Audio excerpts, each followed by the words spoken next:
Assalamualaikum warahmatullahi wabarakatuh. Ya, jumpa lagi dengan Mr. Bamban. Kali ini Mr. Bamban mau menyampaikan tentang kotak P3K. Ya, kotak P3K. Nah, kenapa harus kita bahas kotak P3K itu? Karena itu sangat penting, sangat kita butuhkan di saat-saat genting ataupun di saat-saat kita membutuhkan karena suatu kecelakaan. Nah, untuk kali ini Mister akan menjelaskan ya apa saja isi-isinya, apa saja yang perlu kita siapkan supaya sakit yang kita derita tidak semakin parah dan bisa cepat sembuh. Nah, untuk yang pertama materinya yaitu fungsi kotak P3K. Nah, apa saja sih fungsi kotak P3K itu? Nah, yaitu untuk sarana yang harus disediakan baik di rumah ataupun di perjalanan sebagai langkah antisipasi dan penanganan dini cedera dan luka supaya tidak semakin parah. Nah, seperti dasar-dasar P3K, P3K itu disediakan untuk pertolongan awal. Kalau di rumah sudah punya P3K kan kita tidak perlu pergi ke apotik, kita tidak perlu repot-repot ke toko untuk beli obat-obatan yang kita butuhkan. Sudah sakit, kita disuruh menunggu, kan kasihan juga. Kalau kita sudah punya kan, nah tinggal mengobati saja. Nah, untuk selanjutnya isi kotak P3K di rumah itu apa saja? Ya, yang pertama yaitu perban. Kita harus punya perban. Kemudian yang kedua kain kasa gulung dan steril. Jadi ada yang gulung dan ada yang steril. Biasanya yang steril itu yang dibungkus plastik ya, yang bok-bokan ya. Kemudian yang ketiga yaitu peniti. Nah, nanti yang keempat pinset.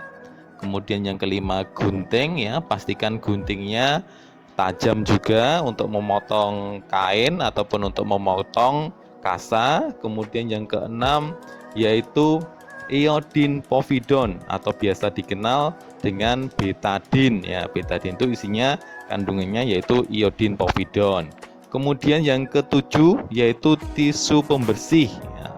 Tisu pembersih itu sebagai alat usap untuk membersihkan luka, dan itu seandainya kena luka membersihkannya juga nggak susah.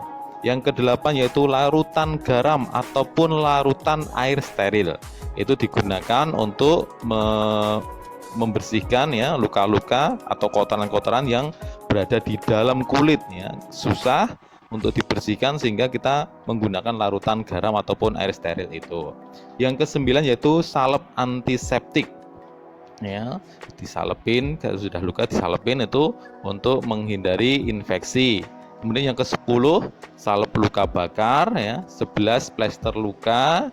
Kemudian yang ke-12 yaitu obat pereda gatal ataupun alergi. Nah, itu seandainya kita habis makan ya, alergi, gatal-gatal, bentol-bentol, kita bisa langsung oleskan obat pereda gatal itu. Yang ke-13 yaitu obat anti nyeri. Itu bisa paracetamol, bisa ibuprofen, bisa aspirin ya. Seperti itu. Kemudian yang ke-14 yaitu obat flu dan batuk. Nah, kemudian obat tetes mata, termometer ya, pastikan termometernya juga berfungsi dengan baik. Kalau seandainya ada baterainya, kita harus cek berkala baterainya supaya saat kita gunakan bisa ya.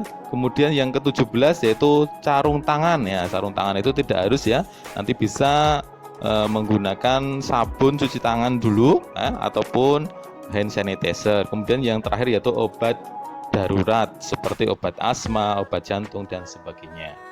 Nah, untuk selanjutnya untuk kotak P3K di perjalanan itu juga penting. Jadi kita tidak perlu mengambil ya yang dari kotak P3K yang di rumah untuk dimasukkan dalam tas. Nah, tapi kita juga sudah ada persediaan juga untuk P3K perjalanan. Nanti juga bisa diletakkan di mobil. Nah, isinya apa saja? Yo, ternyata isinya simple ya. Seperti pasal 55 tahun 2012 dan juga pasal 57 Undang-Undang Nomor 22 tahun 2009 ya, itu paling tidak mobil itu harus ada obat P3K-nya. Yang pertama yaitu kasa, kemudian kapas ya, obat antiseptik, dan juga obat pengurang nyeri.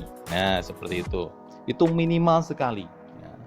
Yang selanjutnya, yang lainnya yaitu kasa gulung atau steril ya, obat mah, diare ataupun alergi, peniti, pinset, gunting, korek api, ya, senter kecil. Nah, itu penting sekali ya, senter kecil itu. Kemudian masker, kemudian salep antiseptik, kemudian kertas catatan nomor-nomor penting. Nah, itu juga penting kita bawa, karena kenapa? Jangan-jangan nanti di perjalanan baterai kita habis sehingga kita minta pertolongan orang lain untuk menghubungi. Nah, kalau kita udah punya catatannya kan enak. Ya, kemudian 11 yaitu plester luka, kemudian obat pribadi yang dikonsumsi seperti tadi ya, seperti obat asma, obat jantung dan sebagainya. Kemudian obat anti nyeri ya, anti nyeri itu seperti tadi paracetamol, ibuprofen, kemudian aspirin, kemudian obat flu dan batuk, pisau lipat kecil, termometer, sarung tangan, dan plastik klip. Hal-hal yang harus diperhatikan. Nah, yang pertama yaitu gunakan kotak kedap air sebagai kotak P3K untuk memisahkan isi kotak berdasarkan jenis obat-obatan dengan alat untuk merawat luka. Simpan masing-masing di dalam plastik klip dan diberi nama. Nah, supaya memudahkan untuk pencarian, dan seandainya nggak kenal obatnya, kalau udah ada namanya kita tahu fungsinya.